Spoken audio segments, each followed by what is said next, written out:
ఏంటి అసలు రాజకీయాల్లోకి ఎందుకు వచ్చారు? ఇదేం ఇబ్బందిమైన ప్రశ్న.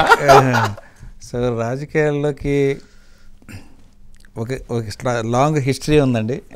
రాజకీయాలు రావడానికి ఒక హిస్టరీ ఉంది.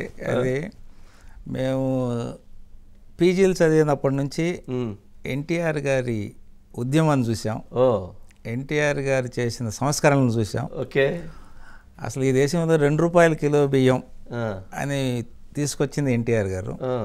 ఈ దేశంలో పరిపాలన వికేంద్రీకరణ తీసుకొచ్చింది ఎన్టీఆర్ గారు. ఓకే, రాజకీయం అంటే ఏంటో తెలిసింది, పరిపాలనని ప్రజలకు తెలియజేసింది ఎన్టీఆర్ గారు.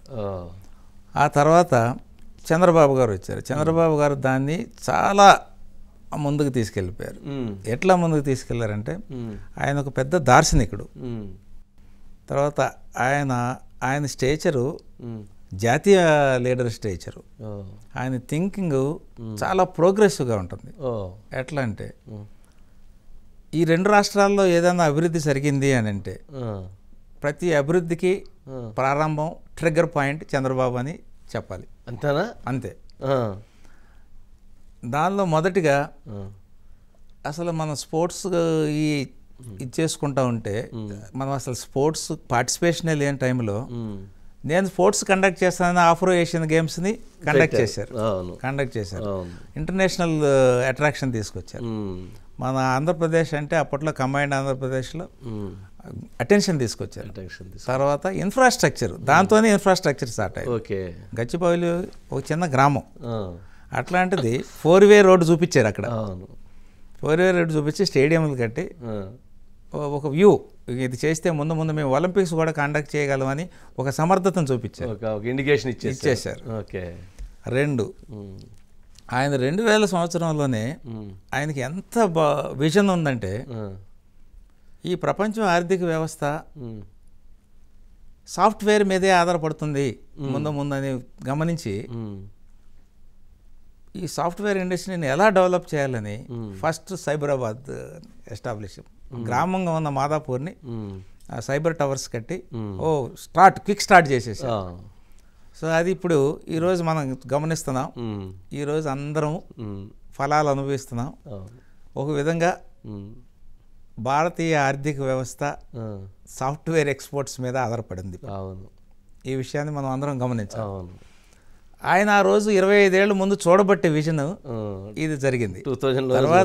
ఈ తర్వాత చేశారు, రాజశేఖర రెడ్డి గారు చేశారు, మన టీఆర్ఎస్ వాళ్ళు చేశారు. But who is the trigger అంటే చంద్రబాబు గారే ట్రిగ్గర్.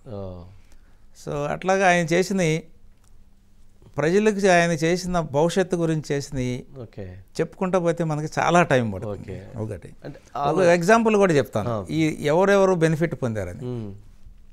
మేము మా పల్లెటూరులో నుంచి, మాది పర్చూరు కాన్స్టిట్యున్సీ, అక్కడ సంతరావు గారు ఒక ఊరు. నేను మా ఫ్రెండ్స్ని కలవాటు వెళ్తే ఒక అతను మామూలుగా బర్రెలు తోలుకొని వెళ్తున్నాడు. అరే వీడు నా ఫ్రెండ్ కొడుకు కదా, ఏంటి పరిస్థితి అంటే, వీడు బీటెక్ చేసి ట్రిపుల్ చేసి జాబ్ లేక ఇక్కడ ఉన్నాడన్నా అని చెప్పారు. లేదు, ఇతను తీసుకురాదా, హైదరాబాద్ తీసుకెళ్ళి ట్రైన్ చేసి 6 months హాస్టల్లో పెట్టి ఇంగ్లీష్ నేర్పించి ఒక 7,000 రూపాయల జీతంతో ఒక చిన్న ఉద్యోగం పెట్టాం. ఓకే, అతను, ఇది 2009-10లో జరిగిన విషయం.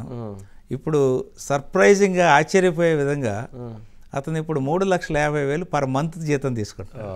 ఓకే. ఇంకొకటి, మన కర్లపాలెంలో లక్ష్మారెడ్డి అని ఒక ఆయన రొయ్యల చెరువుల దగ్గర రాత్రిపూట డ్యూటీ చేస్తే వచ్చే డబ్బులతో ఫీజు కట్టుకునేవాడు. ఓకే. అట్లాంటి అతను ఇప్పుడు అమెరికాలో నెలకి 10 లక్షల నుంచి 12 లక్షలు సంపాదిస్తారు అమెరికాలో. ఓకే. వీళ్ళందరూ ఎలా వచ్చింది అవకాశం? ఊరికినే రాలేదు. ఇదంతా నన్ను అడిగితే ఈ కృషి అంతా చంద్రబాబు గారికే అట్రిబ్యూట్ అవుతుంది.